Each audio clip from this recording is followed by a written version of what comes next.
Most no-equipment workouts are half workouts. They've got you doing push-ups and squats till your knees cry. But where's the pulling? Like, seriously, how are you supposed to train your back with just a floor? Pulling is what actually makes you strong, balanced, put together. And guess what? You can do it right now. Works even if you're at your nanny's house with zero training equipment and you don't have to buy anything. No stepping out your door.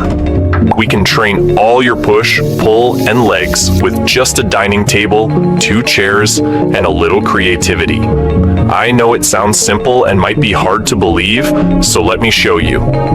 You see, when working out without equipment, the easy part to figure out is push and legs. That's where everyone starts. You don't need anything fancy. Push-ups, you've got a floor. Squats, you've got legs. Lunges, wall sits, done. All of it floor-based. Gravity's pulling, you're pushing back. Unless you're floating around the International Space Station, you're already halfway there. But did you notice we didn't mention anything about pull exercises? This is where it falls apart for most folks. Pulling. It's the one thing home workouts never seem to cover right. Why? Because people don't have a pull-up bar, no rings, no trees inside the apartment. And unless you've got a ceiling beam that says, "Please hang from me," you're probably skipping it too. But here's the thing. If you don't train pulling, your whole routine is lopsided. You're building your chest? Sure. But your back? It's getting left behind. And when your back's weak, your posture suffers.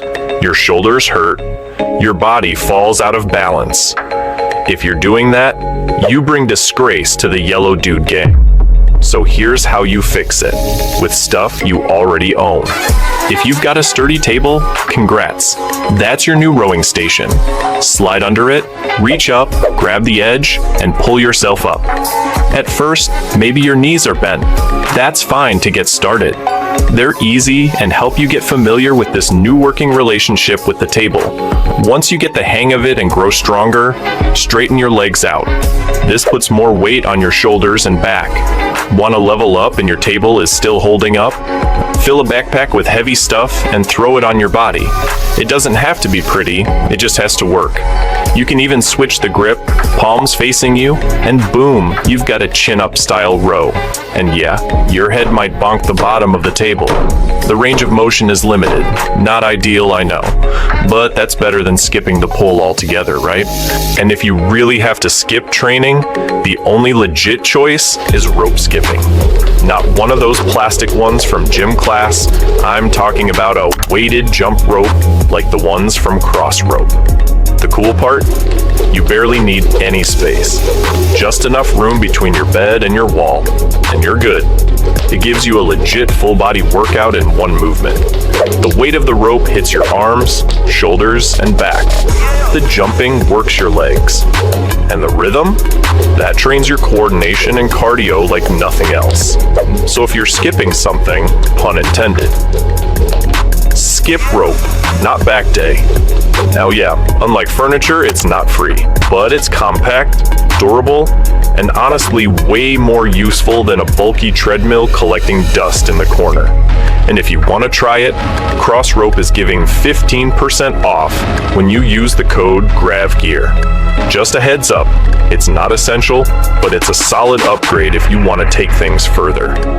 Now that you've got pulling and stamina handled, push and legs start to actually mean something. Because now, you're not just training the front of your body. You're working the full system. Chest, back, legs, core, all of it. Start with push-up with a single chair. If they're too hard, go incline, hands up on a surface. Too easy? Elevate your feet. Decline push-ups dial the difficulty way up. Want to torch your shoulders? Pike push-ups are the move. Got 2 solid chairs?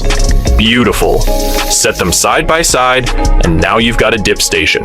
Brutal, effective, and way more intense than they look.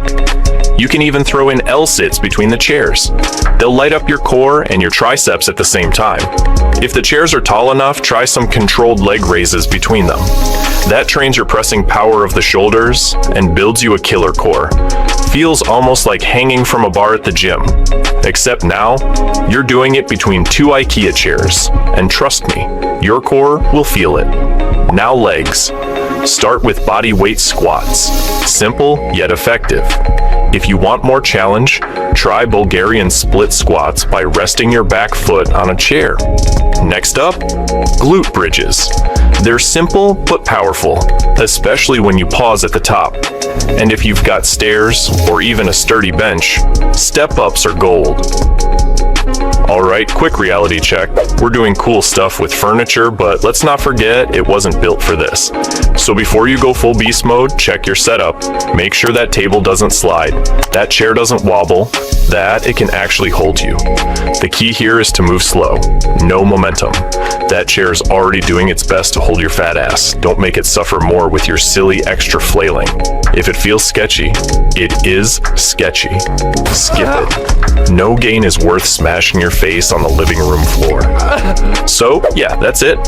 These are certainly not all the moves you can do with furniture. Let us know in the comments how else you train with it.